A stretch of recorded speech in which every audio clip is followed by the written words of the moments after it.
Hello everyone, welcome to Okul, India के सबसे affordable learning platform में आप सभी लोगों का एक बार फिर से बहुत बहुत स्वागत है। आइए अपने इस full course on Indian polity for UPSC, PCS and SSC exams को हम लोग आगे बढ़ाते हैं। हमने पिछले टॉपिक तक या पिछले क्लास तक जो है वो अपना टॉपिक जो कंप्लीट किया है वो है इमरजेंसी प्रोविजंस, यानी कि आपातकालीन प्रावधान को लेकर।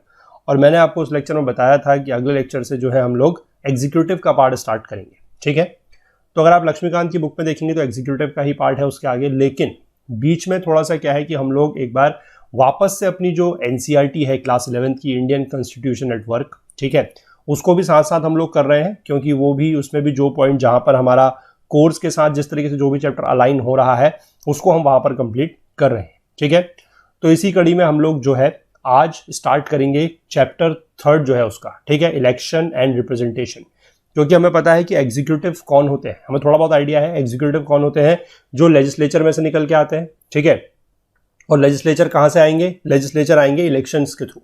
तो हमें पहले थोड़ा सा इलेक्शंस के बारे में समझना है, उसके बाद जो इस बुक का अगला चैप्टर है हम उसको भी कवर करेंगे जो हमारा एग्जीक्यूटिव को लेकर है। उसके बाद हम लोग फिर वापस से अपना चलेंगे और फिर उसके बाद हम लोग प्रेसिडेंट का पार्ट स्टार्ट करेंगे। ठीक है, तो मतलब 2 चैप्टर अभी हम लोग जो है पहले एनसीईआरटी के कवर करेंगे। ठीक है, जल्दी से कवर हो जाएंगे, 4-5 दिन में ये दोनों चैप्टर जो है वो कंप्लीट कर लेंगे हम। उसके बाद फिर अपना जो है वापस एग्जीक्यूटिव की तरफ चलेंगे। ठीक है, क्योंकि ये भी हमें थोड़ा सा चीज़ें जो है वो समझना जरूरी है, इसलिए हम इस बुक को भी बीच बीच में कंटिन्यू कर रहे हैं। ठीक है, आपको याद होगा कि हमने इस बुक के जो 2 चैप्टर हैं पहले के वो कंप्लीट करे हैं। दैट इज पहला हमारा जो चैप्टर था कॉन्स्टिट्यूशन व्हाई एंड हाउ, और दूसरा चैप्टर जो हमारा फंडामेंटल राइट्स को लेकर था, जिसमें हम लोगों ने फंडामेंटल राइट्स की बात की थी, थोड़ा सा डीपीएसपी को लेकर बात थी, थोड़ा फंडामेंटल ड्यूटीज को लेकर बात थी, तो वो हम लोगों ने कवर किया है। आज इसी सीरीज में आगे बढ़ते हुए हम लोग तीसरा चैप्टर जो है इलेक्शन एंड रिप्रेजेंटेशन, इसको स्टार्ट कर रहे हैं। ठीक है, तो जो लोग इस कोर्स को फॉलो कर रहे हैं, जिनको ये वीडियो सीरीज पसंद आ रही है, वो लोग ज़्यादा से ज़्यादा इसको शेयर करें, ज़्यादा से ज़्यादा लाइक करें। और बाकी जो लोग चैनल पर नए हैं, जिनको कंटेंट हेल्पफुल लग रहा है, वो लोग भी चैनल को जरूर सब्सक्राइब कर लें और बेल आइकन प्रेस करना ना भूलें, सो दैट की वीडियोस के नोटिफिकेशन वगैरह उनसे भी मिस ना हो। ठीक है, चलिए फिलहाल स्टार्ट करते हैं आज का लेक्चर, चलते हैं अपनी बुक की तरफ। देखिए, बात की जा रही है इलेक्शंस एंड डेमोक्रेसी। ठीक है, इलेक्शंस का मतलब आप लोगों को पता है क्या होता है, चुनाव। ठीक है, और डेमोक्रेसी का मतलब क्या होता है? डेमोक्रेसी का मतलब होता है लोकतंत्र। लोकतंत्र मतलब जहां पर एक तरीके से आप कह सकते हैं कि लोगों का राज होता है। ठीक, तो let us begin by asking ourselves 2 simple questions about elections and democracy. ठीक है, क्या है वो 2 सवाल? पहला है कि can we have democracy without holding elections, कि क्या हम डेमोक्रेसी हमारे पास हो सकती है अगर हम इलेक्शंस नहीं करते हैं तो? ठीक है, और दूसरा सवाल यह है कि can we hold elections without having democracy, कि क्या हम इलेक्शंस करवा सकते हैं अगर हमारे पास डेमोक्रेसी नहीं है तो? ठीक है, ये 2 सवाल हैं, इनको देखते हैं किस तरीके से इनका जवाब दिया जा रहा है यहां पर। The first question reminds us of the necessity of the representation in a large democracy। ठीक है, लार्ज डेमोक्रेसी, डेमोक्रेसी में हमने आपको बताया कि it's a rule of people. ठीक है, रूल ऑफ पीपल, या आप कह सकते हैं रूल ऑफ इट्स सिटीजन्स, जो देश के नागरिक हैं उनका रूल है। ठीक, लेकिन यह बात हमें समझनी जरूरी है कि all citizens cannot take direct part in making every decision. ठीक है, अब जैसे इंडिया जैसे देश की हम बात कर लें, जहां की जनसंख्या लगभग 130-135 करोड़ के आसपास है, हालांकि हम एक डेमोक्रेसी है और सबसे बड़ी डेमोक्रेसी है दुनिया की, लेकिन हम डेमोक्रेसी में कह रहे हैं कि लोगों का रूल है। ठीक है, यानी कि सिटीजन्स का, नागरिक का रूल है। तो क्या अब 130 करोड़ लोग जो है वो कोई फैसला ले सकते हैं? अगर इस तरीके की चीजें देश के नागरिकों के ऊपर छोड़ दी जाए तो आप समझ सकते हैं कि किसी भी चीज के ऊपर फैसला जो है वो हो नहीं सकता। ठीक है, तो इसीलिए जरूरत पड़ी है किस चीज की? रिप्रेजेंटेशन की, यानी कि प्रतिनिधित्व की। ठीक है, therefore representatives are elected by the people. तो लोग जो है वो खुद कोई फैसला नहीं लेते, वो क्या करते हैं? वो अपने रिप्रेजेंटेटिव्स जो है, यानी कि जो उनके प्रतिनिधि हैं, उनका चुनाव करते हैं। This is how elections become important. और वो किसके थ्रू करते हैं ये रिप्रेजेंटेटिव्स का चुनाव? मतलब रिप्रेजेंटेटिव्स को कैसे चुनते हैं? वो इलेक्शंस के थ्रू। तो इसीलिए जो इलेक्शंस है वो इंपॉर्टेंट हो जाते हैं।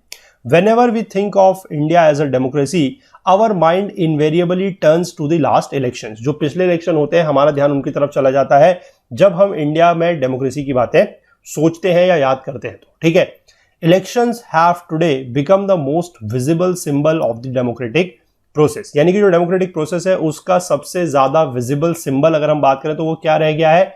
Elections. We often distinguish between direct and indirect democracy. अब यहां पर आपको ये दो टर्म्स जो है समझने जरूरी है। एक है डायरेक्ट डेमोक्रेसी, दूसरा है इनडायरेक्ट डेमोक्रेसी। ठीक है, डायरेक्ट डेमोक्रेसी वही है जिसमें मैंने आपको बताया कि लोग जो है सारे के सारे फैसले खुद लेंगे। ठीक है, और इनडायरेक्ट का मतलब है कि लोग जो है वो फैसले कैसे लेंगे, through the help of representatives. ठीक है, रिप्रेजेंटेटिव्स की हेल्प से जो लेंगे दैट इज योर इनडायरेक्ट। मैं यहां पर चाहे तो थोड़ा सा लिख भी देता हूं, रिप्रेजेंटेटिव्स की हेल्प से जो लोग फैसले लिए जाएंगे वो होंगे इनडायरेक्ट, और जिसमें लोग खुद फैसले लेंगे that is your direct democracy. ठीक है, देखिए इसमें यहां पर लिखा गया है a direct democracy is one where the citizens directly participate in the day to day decision making and in the running of the government. ठीक है, ये आपको ध्यान रखना है। डायरेक्ट डेमोक्रेसी क्या है, जहां पर लोग जो है वो खुद फैसले ले रहे हैं। Citizens directly participate in the day to day decision making. ठीक, ध्यान रखिएगा। आगे लिखा गया है the ancient city states in Greece were considered example of direct democracy. ठीक है, डायरेक्ट डेमोक्रेसी के एग्जाम्पल्स भी यहां पर दिए गए हैं। ग्रीस, many would consider local governments especially the gram sabhas to be the closest examples of direct democracy. ठीक है, डायरेक्ट डेमोक्रेसी जैसे हमने ग्राम सभा वगैरह देखी होगी, वहां पर सब लोग जो है मिल बांट के फैसला लेते हैं, तो इस तरीके को आप एक डायरेक्ट डेमोक्रेसी का जो केस है वो इंडिया में भी मान सकते हैं। ठीक है, लेकिन ये जो डायरेक्ट डेमोक्रेसी है, this can not be practised when a decision has to be taken by lakhs और एंड करोड़ ऑफ पीपल। वही मैं कह रहा हूं कि 130 करोड़, ठीक है, 130 से 135 करोड़ के आसपास की जो देश की जनसंख्या है इंडिया की, अगर मैं बात करूं तो, ठीक है, इतने लोगों के होते हुए जो है, और उसमें भी मतलब चलिए ठीक है 18% से ऊपर का जो भी आप मान के चलते हैं, जो इलेक्टोरेट है या जो वोटर्स हैं, वो फिर भी काफी ज्यादा जनसंख्या बनती है। उसके हिसाब से आप देखेंगे तो इंडिया जैसे देश में डायरेक्ट डेमोक्रेसी जो है वो पॉसिबल नहीं है। ठीक है, that is why rule by the people usually means rule by people's representatives. ठीक है, क्योंकि डेमोक्रेसी को क्या माना जाता है, डेमोक्रेसी को माना जाता है रूल ऑफ पीपल, यानी कि लोगों का राज। ठीक है, ये मैंने पहले ही बताया आपको, रूल ऑफ पीपल। ठीक, तो अगर आपसे कोई पूछे कि व्हाट इज डेमोक्रेसी, तो आप कह सकते हैं कि रूल ऑफ पीपल तो है, लेकिन इंडिया में जिस तरीके की डेमोक्रेसी है that is not the direct rule of people, it is rather rule of people's representatives, कि लोग जो रिप्रेजेंटेटिव चुनेंगे उनका रूल है। ठीक है, ऐसा क्यों है ये भी आप बता सकते हैं, इसको भी आप जस्टिफाई कर सकते हैं कि इंडिया में क्या होगा कि जनसंख्या बहुत ज्यादा है, तो यहां पर डायरेक्ट जो डेमोक्रेसी है वो प्रैक्टिस नहीं की जा सकती है, इसलिए रूल होगा किसका, पीपल्स के द्वारा जो रिप्रेजेंटेटिव्स चुने जाएंगे उनका। ठीक है, चलिए आगे देखते हैं। In such an arrangement citizens choose their representatives who in turn are actively involved in the governing and administering the country। सही बात है, इलेक्शंस में हम लोग क्या करते हैं, या आप लोगों का एक्सपीरियंस भी रहा होगा जिन लोगों ने इलेक्शन की प्रोसेस में पार्ट लिया है। ठीक है, हो सकता है कि जो 11th स्टूडेंट के हमारे 11th क्लास के स्टूडेंट्स हैं उन लोगों ने वोटिंग नहीं की हो, क्योंकि वो 18 साल से ऊपर ऑब्वियसली आई थिंक नहीं होंगे। ठीक है, लेकिन बाकी जो हमारे एस्पिरेंट्स हैं, जो हमारे स्टूडेंट्स हैं, उन लोगों ने वोटिंग की होगी 18 साल से ऊपर। ठीक है, तो उन लोगों ने ये चीज जो है वो एक्सपीरियंस किया होगा कि हम लोग क्या करते हैं कि हम लोग अपने रिप्रेजेंटेटिव्स जो हैं उनको चुनते हैं, चाहे वो हमारे लोकल इलेक्शंस हो, या फिर हम कह सकते हैं कि हमारे स्टेट लेजिस्लेटिव असेंबली के इलेक्शंस हो, या फिर हमारे लोकसभा के इलेक्शंस हो, वहां पर हम लोग पार्ट डायरेक्टली लेते हैं। ठीक है, हालांकि कुछ इलेक्शंस ऐसे हैं जिनमें हम लोग पार्ट नहीं लेते, जैसे कि राज्यसभा का इलेक्शन है, अगर जिस राज्य में आपके एमएलसीज हैं, यानी कि जो लेजिस्लेटिव काउंसिल्स है, विधान परिषद है, उनका चुनाव हो, या फिर राष्ट्रपति का चुनाव हो, ठीक है, इलेक्शन ऑफ द प्रेसिडेंट, उसमें हम लोग डायरेक्टली जो है पार्ट एज अ पीपल या एज अ सिटीजन जो है पार्ट नहीं लेते। ठीक है, वो पूरा का पूरा प्रोसीजर क्या है, किस तरीके से होता है, वो सब हम आगे डिस्कस करेंगे। ठीक है, फिलहाल देखते हैं यहाँ पर क्या लिखा गया है। The method followed to choose these representatives is referred to as election। ठीक है, कि जो भी मेथड यूज किया जाएगा या जो भी मेथड फॉलो किया जाएगा इन रिप्रेजेंटेटिव्स को चूज करने का, उसी को बोला जाता है इलेक्शन, यानी कि चुनाव। ठीक, thus the citizens have a limited role in taking major decisions and in running the administration। तो लोगों का जो रोल है, यानी कि जो नागरिकों का जो रोल है वो लिमिटेड है। क्यों है लिमिटेड, मैंने आपको पहले ही बताया, लिमिटेड इसीलिए है क्योंकि उन लोगों का काम क्या है कि एक बार उन्होंने रिप्रेजेंटेटिव्स का चुनाव कर दिया, उसके बाद फिर जो भी फैसले वगैरह लेंगे या जो डायरेक्ट एडमिनिस्ट्रेशन होगा वो रिप्रेजेंटेटिव्स द्वारा किया जाएगा। ठीक है, वो उसमें फिर आपका और हमारा ऐसा कोई रोल नहीं रह जाता है। They are not very actively involve in the making of the policies. Policies बनाने में सिटीजन जो है वो एक्टिवली इन्वॉल्व नहीं होते। Citizens are involve only directly through their elected representatives, और वो सिर्फ और सिर्फ अपने जो रिप्रेजेंटेटिव है उसके थ्रू ही जो है वो इन्वॉल्व रहते हैं। In this arrangement where all major decisions are taken by elected representatives, the method by which people elect their representatives become very important. ठीक है, अब जो ये मेथड है कि किस तरीके से रिप्रेजेंटेटिव्स चुने जाएंगे, इनका चुनाव किस तरीके से होगा, ये ज्यादा इंपॉर्टेंट क्यों बन जाता है? क्योंकि हम बात यही कर रहे हैं कि रूल ऑफ द पीपल नहीं है, rule of the people representative है। ठीक है, आप और हम क्या करेंगे कि एक बार हमने रिप्रेजेंटेटिव का चुनाव कर दिया, उसके बाद सारी की सारी जिम्मेदारी इन्हीं की है। तो इसीलिए इनको चुनना जो है वो बेहतर तरीके से जरूरी है ताकि जो है वो सही रिप्रेजेंटेटिव का चुनाव हो सके। इसीलिए जो मेथड ऑफ इलेक्शन है वो बहुत ज्यादा जरूरी है। ठीक है, इसके बाद जो हमारा दूसरा क्वेश्चन दिया गया था उसके बात करते हैं। The second question remind us of the fact that not all elections are democratic. ठीक है, सारे के सारे इलेक्शन जो है वो डेमोक्रेटिक नहीं होते हैं। A large number of non democratic countries also hold elections. In fact non democratic rulers are very keen to present themselves as democratic. They do so by holding the elections in such a way that it does not threaten their rule. Can you think of some examples of such non-democratic elections? What do you think would distinguish a democratic form from a non-democratic election? What can be done to ensure that elections in a country would be conducted in a democratic way? ठीक है कि democratic वे में जो है democratic तरीके से या लोकतांत्रिक तरीके से जो है वो चुनाव कराए जाए, वो किस तरीके से सुनिश्चित किया जा सकता है या इंश्योर किया जा सकता है। ठीक है, इसी को लेकर जो है वो रोल आता है कॉन्स्टिट्यूशन का, यानी कि संविधान का रोल आता है।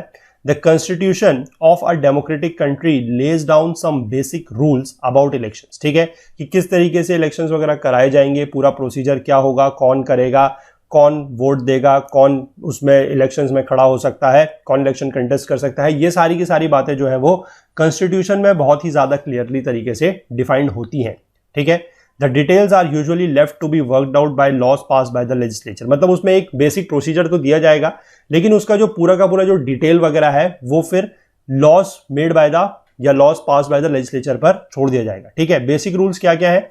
बेसिक रूल्स ये है कि who is eligible to vote. ठीक है, अब जैसे मान लीजिए राष्ट्रपति का चुनाव होता है, तो राष्ट्रपति के चुनाव में वहां पर लिखा जाएगा कि a person should be 35 years of age. 35 years of age या उससे ज्यादा का होना चाहिए, तभी वो राष्ट्रपति का चुनाव लड़ सकते हैं। ठीक है, इस तरीके की जो मतलब एलिजिबिलिटी वगैरह है वो वहां पर दी जाएंगी। उसके बाद who is eligible to contest में आएगा ये वाला पॉइंट। ठीक है, who is eligible to vote, जैसे मतलब कि 18 साल से कोई भी बड़ा है तो वो चुनाव में पार्ट ले सकता है। ठीक है, वो वोटिंग कर सकता है। कंटेस्ट कौन कर सकता है? जैसे राष्ट्रपति के चुनाव के लिए मैंने आपको ये कंडीशन बताई। Who is to supervise the election, जैसे इलेक्शन कमीशन की बात है कि इलेक्शन कमीशन जो है वो चुनाव करवाएंगे और सब कुछ उनके पास जिम्मेदारी है। How do the voters choose their representatives, यानी कि जो इलेक्शन का मेथड है वो यहां पर बताया जाएगा। ठीक है, कि जो रिप्रेजेंटेटिव्स है उनका चुनाव किस तरीके से होना है। How are the votes to be counted and representatives to be elected, vote वगैरह जो है वो किस तरीके से काउंटिंग होगी, रिप्रेजेंटेटिव्स का इलेक्शन किस तरीके से होगा, ये सारी बातें भी जो है वो लिखी जाएंगी। और सारी की सारी बातें जो है वो कहां पर लिखी जाएंगी? संविधान में। डेमोक्रेटिक कंट्री के संविधान में जो है ये सारी की सारी बातें लिखी जाएंगी, और इंडिया के कॉन्स्टिट्यूशन में भी ये सारी की सारी बातें जो है वो मेंशन्ड है। ठीक है, चलिए आगे देखते हैं इसमें क्या लिखा गया है। Like most democratic constitutions, the constitution of India also answer all these questions. ठीक है, कि बहुत सारे डेमोक्रेटिक कॉन्स्टिट्यूशंस की तरह ही जो भारत का संविधान है उसमें भी ये सारे के सारे जवाब जो है इन सवालों के दिए गए हैं। As you can see the first 3 questions are about ensuring that elections are free and fair and can thus be called democratic. ठीक है, इलेक्शंस जब हमारे फ्री होंगे और फेयर होंगे तभी उनको डेमोक्रेटिक बोला जा सकता है। और दूसरे जो लास्ट के 2 सवाल हैं वो क्या बताते हैं? Are about ensuring a fair representation. ठीक है, फेयर रिप्रेजेंटेशन का मतलब लास्ट के 2 सवाल आप लोग देख सकते हैं क्या है कि how do the voters choose their representative, यानी कि मेथड क्या होगा। ठीक है, अभी मेथड के बारे में हम आगे बात करते हैं। और दूसरा है कि how are the votes to be counted and the representatives elected. तो ये भी एक तरीके से आप कह सकते हैं कि मेथड का ही पार्ट है। तो ये दोनों जो है these both will questions will ensure the fair representation. ठीक है, तो in this chapter you will consider both these aspects of the constitutional provisions about elections. ठीक है, चलिए अब यहाँ पर ऊपर एक एक्टिविटी दी गई है। ठीक है, हालांकि ये इंपॉर्टेंट नहीं है, स्कूल वाले बच्चे चाहे तो कर सकते हैं, लेकिन मैं सजेस्ट नहीं करूंगा एज सच। ठीक है, इसमें यह बोला गया है कि collect newspaper clippings about the elections in India and any other country, और उसके बाद फिर आप उसमें ये चीज़ें देख सकते हैं कि system of representation, voter eligibility, roles of the election commission वगैरह क्या है। ठीक है, तो यहाँ पर अब नीचे इसको लेकर एक चीज बताई गई है, इसलिए मैंने आपको बोला एक्टिविटी के बारे में थोड़ा सा। वो क्या है कि you may have noted above are reference to different methods or the system of elections. तो मतलब ये बेसिकली एक्टिविटी करने की आप लोगों को जरूरत नहीं है। इस लाइन को समझाने के लिए मैंने आप लोगों से वो एक्टिविटी के बारे में थोड़ा सा जिक्र किया।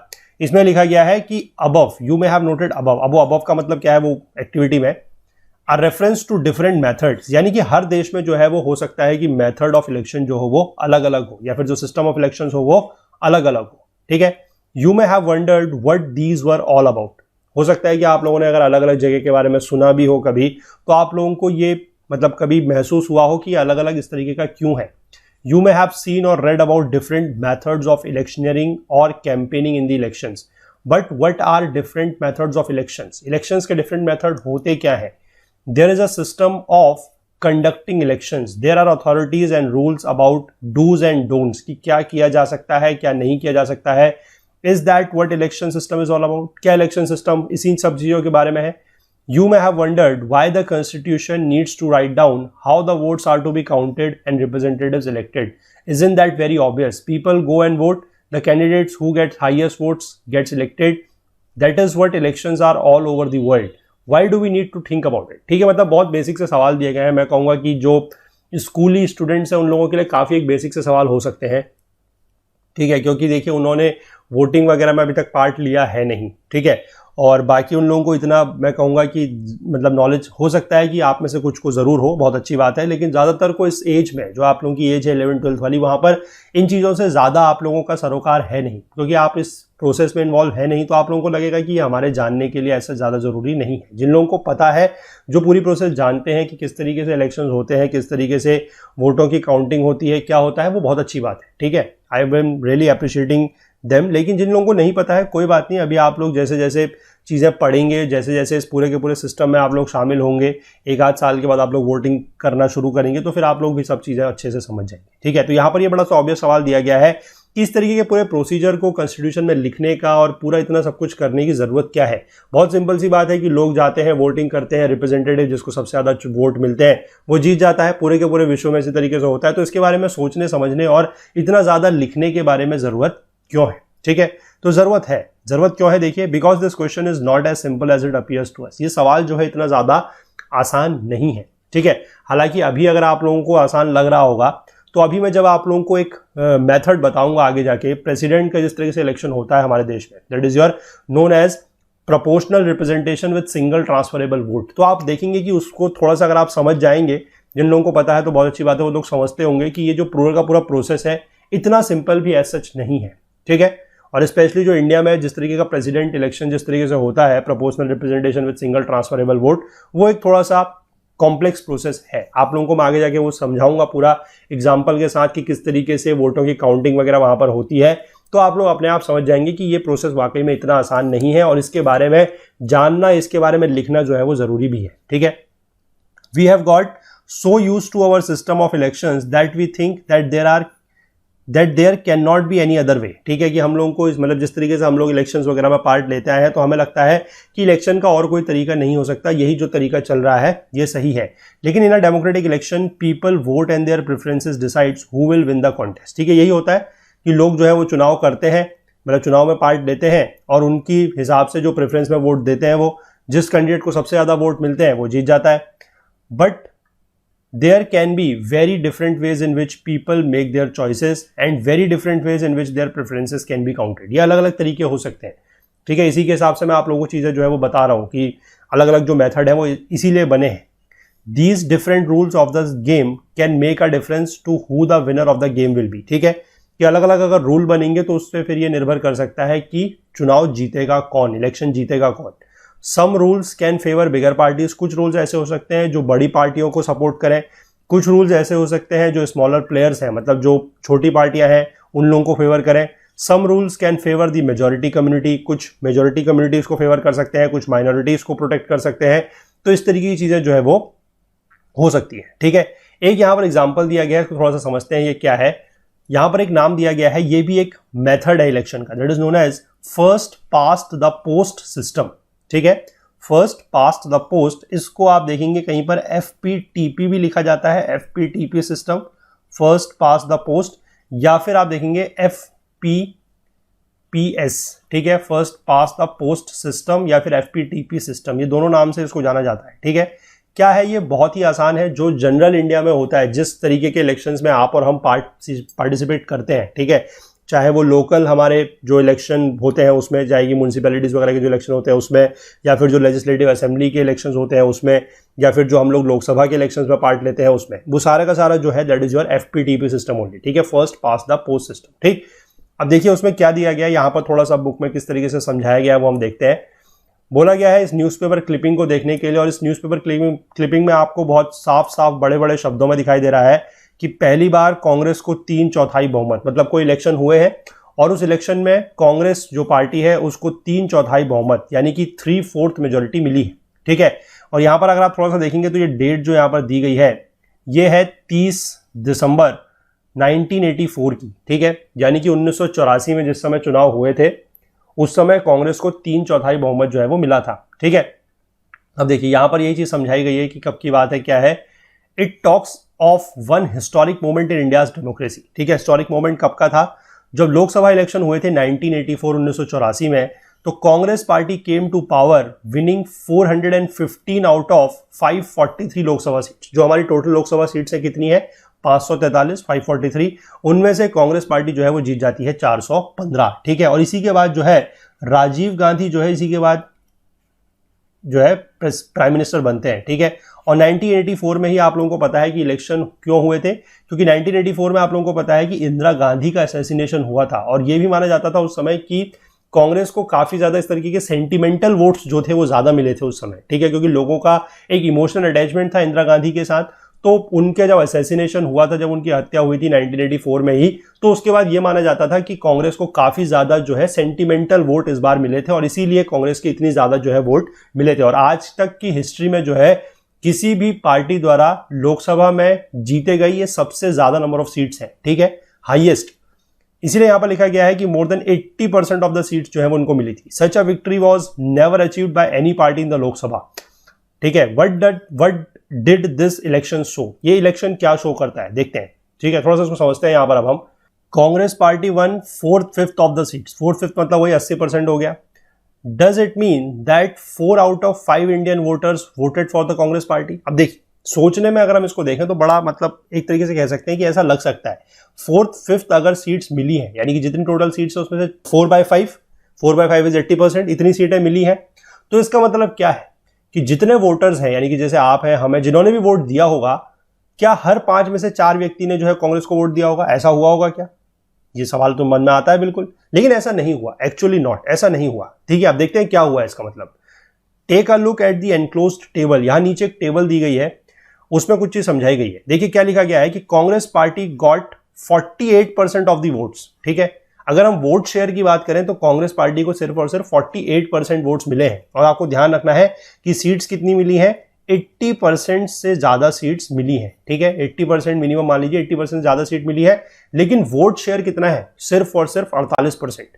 ठीक, इसका मतलब क्या है कि only 48% of those who voted in favour of the candidates put up by the Congress party, but the party still managed to win more than 80% of the seats in the Lok Sabha. ठीक है, कि कांग्रेस पार्टी के जो भी उम्मीदवार थे, मतलब जितनी भी सीट्स पे कांग्रेस पार्टी ने उम्मीदवार खड़े किए थे, उन उम्मीदवारों का अगर हम टोटल वोट शेयर मिला दे तो वो कितना है? सिर्फ और सिर्फ 48%। यानी कि आप एक तरीके से मानिए कि अगर 1000 लोगों ने वोट दिया है, मतलब 1000 अगर वोट पड़े हैं, ठीक है, 100 सीट है, एग्जाम्पल के तौर पर बता रहा हूं। ठीक है, ध्यान रखिएगा, अगर मान लीजिए 100 सीट्स के लिए इलेक्शन हो रहा था और 1000 कैंडिडेट्स, अगर 1000 वोटर थे, ठीक है, 1000 अगर वोटर थे, 100 सीट्स है, 1000 वोटर है, तो 1000 वोटर में से क्या हुआ है? सिर्फ 480 जो है उन लोगों ने कांग्रेस के फेवर में वोटिंग की है। ठीक है, सिर्फ 480 लोगों ने। ठीक, लेकिन 80 सीटों में से क्या हुआ है? 100 में से 80 सीटें जो है वो कांग्रेस को मिल गई है। यानी कि इन 480 लोगों ने जिन्होंने कांग्रेस के फेवर में वोट किया है, उन्होंने 80% उसकी वजह से सीटें जो है वो कांग्रेस को मिली हैं।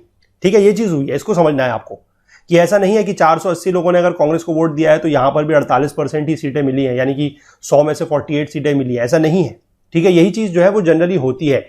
आप कभी भी इस चीज को जो है जाके, अगर आप लोगों ने कभी पहले देखा हुआ है तो अच्छी बात है, अदरवाइज आप जो इलेक्शन कमीशन ऑफ इंडिया की वेबसाइट है वहां पर आप लोग जाके पास्ट के रिजल्ट जो है इलेक्शन के देख सकते हैं। ठीक है, जिस दिन इलेक्शन का रिजल्ट आता है उस दिन कोई भी चाहे इलेक्शन हो कहीं के भी, ठीक है, चाहे स्टेट असेंबलीज के हो चाहे लोकसभा के हो, हमेशा जो ECI की वेबसाइट है, that is election commission of India की जो वेबसाइट है, वहां पर इस तरीके का डेटा दिखता है। वहां पर आपको यह दिखेगा कि कौन सी पार्टी ने कितनी सीट जीती है, ठीक है। और दूसरी चीज आपको वहां पर यह भी दिखती है साफ साफ कि वोट शेयर कितना है, ठीक है। वोट शेयर भी वहां पर हर पार्टी का बिल्कुल क्लियरली मेंशन किया होता है। तो यही बात वहां पर की गई है कि 48% सीट्स, 48% वोट्स मिलने के बावजूद कांग्रेस पार्टी को 80% से ज्यादा सीट जो है वो मिली है, ठीक है। और यहां पर आप बाकी पार्टीज का जो परफॉर्मेंस है वो भी देख सकते हैं कि जैसे बीजेपी को 7.4% वोट्स मिले हैं, लेकिन सीट्स कितनी मिली है, सिर्फ 2, ठीक है। इसी के कंपैरिजन में आप देख सकते हैं कि तेलुगु देशम पार्टी को 4.1%, 4.1% वोट्स मिले हैं, लेकिन सीट्स कितनी ज्यादा मिली है, देखिए 30 सीटें मिली है। तो इस तरीके की चीजें जो है वो यहां पर हम समझ सकते हैं कि सीट्स का और वोट्स का जो है वो आपस में कोई एक सच रिलेशन नहीं है। वोट्स कम भी हो सकते हैं, सीट्स ज्यादा भी हो सकती हैं और वाइस वर्सा भी हो सकता है, ठीक है।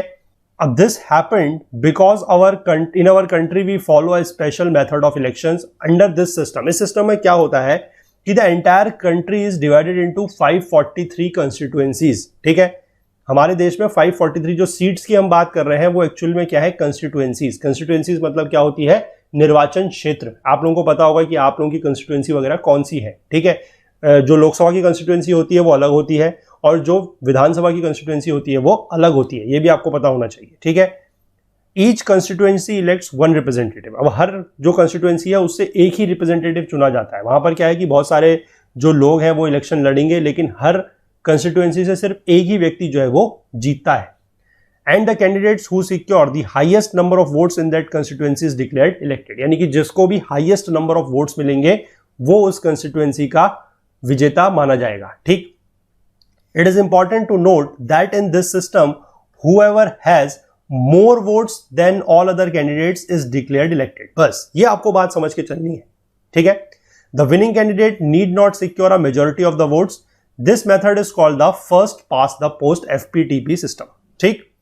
सबसे बड़ी बात यह है कि जिसको औरों से ज्यादा वोट मिल रहे हैं, ठीक है। मान लीजिए 100 वोट है, मैंने बताया आपको 100 वोट है, अगर टोटल 100 वोट अगर कास्ट हो रहे हैं, मान लीजिए 5 कैंडिडेट्स खड़े हो रहे हैं, ठीक है। 5 कैंडिडेट्स खड़े हो रहे हैं चुनाव में और टोटल जो वोट पड़ने वाले हैं वो है 100 वोट, ठीक है। तो मान लीजिए पहले वाले को मिल जाते हैं 30 वोट, ठीक है। फर्स्ट मतलब A B C इस तरीके से अगर हम बात कर लें A B C D E 5 candidates, ठीक है। पहले वाले को मिल जाते हैं मान लीजिए 20 वोट, दूसरे को मिल जाते हैं 25 वोट, तीसरे को मिल जाते हैं 20 वोट। तो कितना हो गया ये 60 और 25 85। इसको मिल जाते हैं 10 वोट, इसको मिल जाते हैं 5 वोट, ठीक है। तो 100 वोट हो गए। अब इन 100 वोट में आप देख सकते हैं कि जिसको सबसे ज्यादा वोट मिले हैं यानी कि candidate A he will be the winner. बात हो गई खत्म। अदरवाइज अगर हम 100 वोट्स में से मेजोरिटी की बात करें तो 100 वोट्स की मेजोरिटी कितनी होगी, अगर हम मेजोरिटी की बात करें आउट ऑफ दीज 100 वोट्स तो इट विल बी 50% प्लस 1 होती है मेजोरिटी ऑलवेज। तो यानी कितना हो जाएगा 51। यानी कि अगर हम मेजोरिटी की बात करें तो चुनाव जीतने के लिए 51 वोट का होना जरूरी है, लेकिन यहां पर ऐसा नहीं है।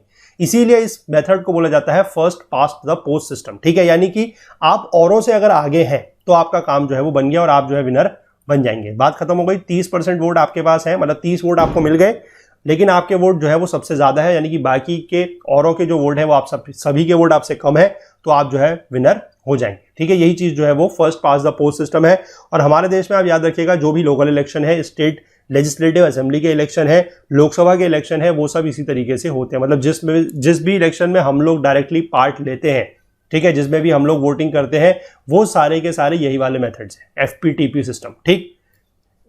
In an electoral race, the candidate who is ahead of others who crosses the winning post first of all is the winner.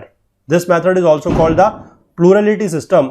This is the method of election prescribed by the constitution. ठीक है, ये चीज जो है वो समझाई गई है, कॉन्स्टिट्यूशन में भी ये चीज मेंशन की गई है, ठीक है। इसके बाद अब हम अपने एग्जाम्पल पे वापस चलते हैं। वहां पर क्या लिखा गया था समझेंगे। The Congress party won greater share of the seats than its share of votes because in many of the constituencies in which its candidates won they secured less than 50% of the votes. तो यही हुआ है, क्योंकि 48% सिर्फ voting हुई है।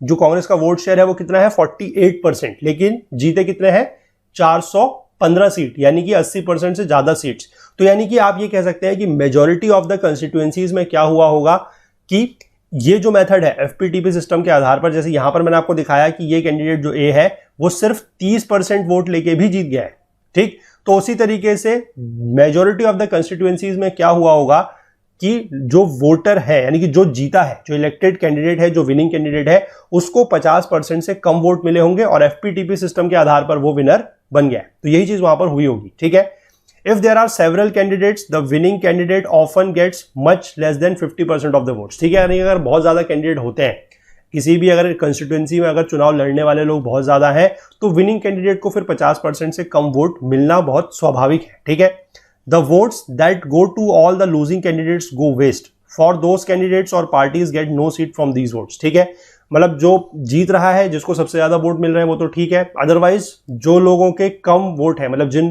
Candidates को कम vote मिले हैं, उनके वोट्स का फिर ऐसा कोई काउंट है नहीं, वो सारे के सारे वोट जो है वो बर्बाद है। Suppose a party gets only 25% of the votes in every constituency, ठीक है, but everyone else get even less votes, तो क्या होगा? देखिए, अब इस मेथड में थोड़ा सा मैं कहूंगा कि एक तरीके से खामियां हैं। अब वो खामियां क्या है? देखिए, यही चीज यहां पर समझाई गई है कि मान लीजिए किसी पार्टी को क्या होता है कि हर कंस्टिट्यूएंसी में सिर्फ और सिर्फ 25% वोट मिल रहे हैं। 25% वोट मिलने का मतलब क्या है? देखिए, डेमोक्रेसी का हम लोग क्या मतलब निकालते हैं कि हमारा जो रूल है, यानी कि लोग जिसको चुन रहे हैं, अब 25% वोट का मतलब क्या है कि अगर 100 लोग हैं, अगर वोटिंग में भाग लेने वाले 100 लोग हैं, तो सिर्फ और सिर्फ अगर कोई कैंडिडेट ए है तो इसके फेवर में सिर्फ 25 ही लोग वोट दे रहे हैं। ठीक है, और मान लीजिए और भी बहुत सारे कैंडिडेट हैं, बी है, सी है, डी है, ई है, एफ है, ऐसे करके बहुत सारे कैंडिडेट्स हैं मान लीजिए।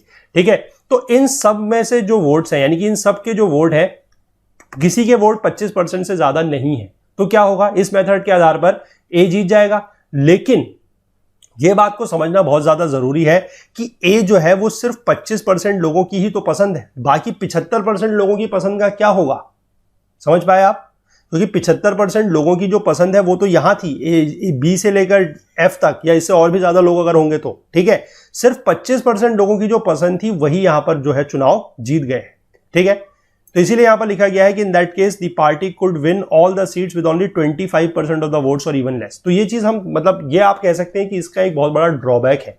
इस मेथड का एक बहुत बड़ा ड्रॉबैक ये है कि डेमोक्रेसी में हम लोग ये तो बात कर रहे हैं कि हमारा जो रिप्रेजेंटेटिव है वो चुन के जा रहा है। ठीक है, लेकिन यहां पर आप समझ सकते हैं कि 25% वोट पर भी कोई भी कैंडिडेट जीत सकता है। अगर उसका वोट शेयर सिर्फ 25% का है तो भी वो जीत सकता है। और फिर वही बात आती है कि 25% अगर वोट शेयर में कोई जीत रहा है तो बाकी 75% जो लोगों की, मतलब जो चॉइस थी, उसका क्या होगा? यानी कि 75% लोगों का तो रिप्रेजेंटेटिव फिर आप एक तरीके से कह सकते हैं कि हो ही नहीं रहा है ना? तो इसी थोड़ा सा जो एक दूसरा मेथड है वो इसी जो खामियां है इस मेथड में, उसको थोड़ा सा दूर करता है। वो है प्रोपोर्शनल रिप्रेजेंटेशन। वो एक थोड़ा सा अच्छा मेथड है जिसमें आप ये कह सकते हैं कि उसमें इस तरीके की चीजें नहीं होती। वहां पर मेजॉरिटी ऑफ दी वोट्स को गेन करना जरूरी है और उसके बाद ही वहां पर किसी भी कैंडिडेट को जो है वो जीता हुआ माना जाता है। ठीक है, चलिए, तो एफपीटीपी को हम लोग यहां पर समझ चुके हैं। बाकी जो इसमें थोड़ा सा और मेथड प्रोपोर्शनल रिप्रेजेंटेशन को लेकर दिया गया है, वो हम एक यहां पर एग्जांपल दिया गया है राज्यसभा का, कि राज्यसभा में किस तरीके से जो है वो वोटिंग होती है और वहां पर किस तरीके से वोट्स की जरूरत होती है, तो वो हम अगले पार्ट में समझेंगे। और बाकी प्रेसिडेंट को लेकर जो मैंने आपको बताया कि जिस तरीके से proportional representation with single transferable vote का जो पूरा का पूरा मेथड है, और वहां पर किस तरीके से एमएलए की वोट की जो काउंट है वो निकाला जाता है, एमपीज के वोट का काउंट निकाला जाता है, किस तरीके से पूरा का पूरा जो मेथड है, किस तरीके से वोट्स का ट्रांसफर होता है, वो सब मैं आपको जिस समय प्रेसिडेंट का हम लोग पार्ट कवर कर रहे होंगे वहां पर समझाऊंगा। ठीक है, चलिए, वहां पर क्या है कि इस मेथड का थोड़ा सा रिविजन भी हो जाएगा हमारा और वहां पर हम उसको और अच्छे से समझ पाएंगे। ठीक है, चलिए, तो कंटेंट रिलेटेड अगर आप लोगों को कोई भी डाउट होता है तो आप हमारा टेलीग्राम का जो ग्रुप है, that is Okul GS UPSC discussion forum, उसको ज्वाइन कर सकते हैं। उसका लिंक जो है वो नीचे डिस्क्रिप्शन बॉक्स में भी दिया हुआ है। अदरवाइज आप टेलीग्राम में जाके ओकुल जीएस यूपीएससी डिस्कशन फोरम के नाम से ग्रुप को सर्च करें, उसको ज्वाइन करें और कोई भी कंटेंट रिलेटेड डाउट अगर आपको होता है तो वो आप वहां पर पूछ सकते हैं। ठीक है, बाकी इस पूरे की पूरी वीडियो सीरीज का जो फुल कोर्स है वो हमारी वेबसाइट पर अवेलेबल है। उसका लिंक नीचे डिस्क्रिप्शन बॉक्स में दिया हुआ है, वहां से आप इस कोर्स में एनरोल कर सकते हैं। वहां पर आपको नोट्स और क्विजेज जो है वीडियोस के साथ साथ वो भी मिल रहे हैं। ठीक है, तो मतलब वीडियोस के साथ साथ नोट्स तो मिल ही रहे हैं, क्विजेज भी बहुत जल्द अपडेट कर दिए जाएंगे। और कोर्स का जो प्राइस वगैरह है वो जैसे जैसे कंटेंट ऐड होता जाएगा तो वो प्राइस वगैरह बढ़ेगा। तो जितना जल्दी आप लोग हो सके इस कोर्स को आप लोग एनरोल कर सकते हैं। ठीक है, कोई अगर आप टेक्निकल क्वेरी फेस करते हैं तो उसके लिए आपके साथ ये नंबर मैं शेयर कर रहा हूँ व्हाट्सएप का। इस नंबर पर आप लोग कोई भी टेक्निकल क्वेरी आपको होती है तो वो आप इस नंबर पे व्हाट्सएप करके रिजॉल्व कर सकते हैं। नंबर है 9498086380। बाकी आप हमसे कोई और बात शेयर करना चाहें तो उसके लिए आप हमारी ईमेल आईडी का यूज भी कर सकते हैं, दैट इज support@okul.co। बाकी हमसे ज़्यादा जुड़ने के लिए हमारा फेसबुक पेज, हमारा इंस्टाग्राम चैनल, हमारा लिंक्डइन प्रोफाइल और हमारा ट्विटर का जो चैनल है उसको आप लोग फॉलो कर सकते हैं। Thanks for watching. और कोर्सेज आप हमारी इन प्लेलिस्ट के थ्रू एक्सेस कर सकते हैं। प्लीज़ इस वीडियो को लाइक ज़रूर कीजिएगा अगर आप लोगों को पसंद आया है तो अपने दोस्तों के साथ, अपने कलीग्स के साथ शेयर ज़रूर कीजिएगा। और जो लोग चैनल पर नए हैं उन लोगों के लिए है, प्लीज़ चैनल को ज़रूर सब्सक्राइब कर लें और अपने कमेंट्स करना ना भूलें ताकि हमें पता लग सके कि आप लोगों को ये वीडियो कैसा लगा।